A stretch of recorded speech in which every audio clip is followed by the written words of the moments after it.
الحمد لله رب العالمين الصلاة والسلام على رسوله الكريم أما بعد فأعوذ بالله من الشيطان الرجيم بسم الله الرحمن الرحيم قال الله تبارك وتعالى رضي الله عنهم ورضوا عنه صدق الله العظيم.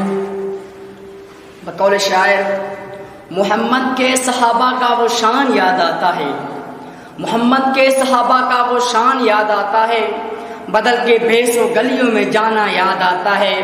نجف اس احد کے مائیں جب آٹے کو ترستی ہیں، نجف اس احد کے مائیں جب آٹے کو ترستی ہیں، عمر تیرے خلافت کا زمانہ یاد آتا ہے. ناظرین سامعین، میرے بھائیو دوستو، السلام علیکم ورحمۃ اللہ وبرکاتہ. ناظرین سامعین، اکثر زندہ قوم میں اپنے ہیرو کو یاد کرتے ہیں. آج ہم بھی اپنے ہیرو کو یاد کرتے ہوئے، ہمارا وہ ہیرو جو آج حکمرانوں کے لیے ایک نمونہ ہے، ایک ماڈل ہے، جو آج کے حکمرانوں کے لیے ایک نمونہ ہے کیسے حکومت چلانی ہوتی ہے. میرا وہ ہیرو جو خلیفہ دوم، اسلام کی وہ عظیم ہستی، اس نے اسلام کے لیے ایسے کارنامے پیش کیے، اس نے اسلام کے لیے عدل و انصاف، بہادری پر مصنف فیصلوں اور اسلام کو فتوحات حاصل کیا. اس سے اسلام کا چہرہ روشن ہوا، اس سے اسلام قوت ہوا. اس سے میری مراد سیدنا عمر فاروق رضی اللہ تعالیٰ عنہ ہیں. ناظرین، حضرت عمر فاروق رضی اللہ تعالیٰ عنہ وہ صحابی ہیں جس کو ہمارے حضور نے خدا سے خود مانگا. آپ وہ صحابی ہیں جس کو مراد مصطفیٰ کے لقب سے پکارتے ہیں. آپ وہ صحابی ہیں جس نے غزوہ بدر کے اندر اپنے ماموں عاص بن ہشام کو اپنے ہاتھوں سے قتل کیا. آپ وہ صحابی ہیں جس نے غزوہ احد کے اندر انتشار کے باوجود اپنے مورچے کو نہیں چھوڑا. آپ وہ صحابی ہیں جس نے اعلانیہ ہجرت کی. آپ وہ صحابی ہیں جس نے اعلانیہ اسلام قبول کیا. آپ وہ صحابی ہیں جس کو دنیا میں جنت کی خوشخبری ملی. آپ وہ صحابی ہیں جس کے لیے جبرائیل امین علیہ السلام زمین پر آتے ہیں اور ہمارے حضور، ہمارے آقا دو جہان کو خوشخبری سناتے ہیں کہ عمر نے اسلام قبول کیا.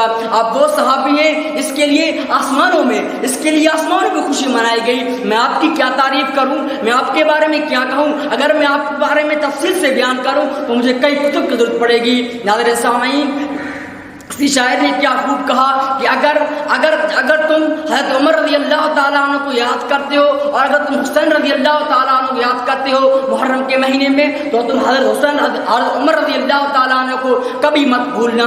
شاعر نے کیا خوب کہا، سنبھال کر رکھو جو فرقے ہیں تمہارے، سنبھال کر رکھو جو فرقے ہیں تمہارے، حسین بھی ہیں ہمارے، عمر بھی ہیں ہمارے. ناظرین سامعین، حضرت عمر رضی اللہ تعالیٰ عنہ کے دور خلافت میں مسلمان اس قدر عروج پر تھے، ترقی پر تھے کہ مسلمان زکوٰۃ دینے والے کی تلاش میں رہتے تھے کہ ہم زکوٰۃ دیں تو کس کو دیں. زکوٰۃ دینے والوں کو مشکل سے ملتا تھا کہ ہم کس کو جا کے زکوٰۃ دیں. ناظرین، حضرت عمر رضی اللہ تعالیٰ عنہ وہ صحابی ہیں اس کے لیے عبداللہ بن مسعود فرماتے ہیں کہ جب حضرت عمر رضی اللہ تعالیٰ عنہ اسلام قبول کرتے ہیں تو اسلام کو ایک قوت بخشتی ہے. اسلام طاقتور ہوتا ہے، اسے اسلام کو قوت ہوتی ہے، اسے اسلام فتح ہو گیا ہے. جناب اعلیٰ ہمارے حضور اکرم صلی اللہ علیہ وسلم نے فرمایا کہ ہر نبی کے دو وزیر ہوں گے، دو آسمان پر اور دو زمین پر. میرے آسمان پر جبرائیل و میکائیل ہیں اور زمین پہ میرے ابو بکر و عمر ہیں. جناب اعلیٰ میں آپ کے بارے میں کیا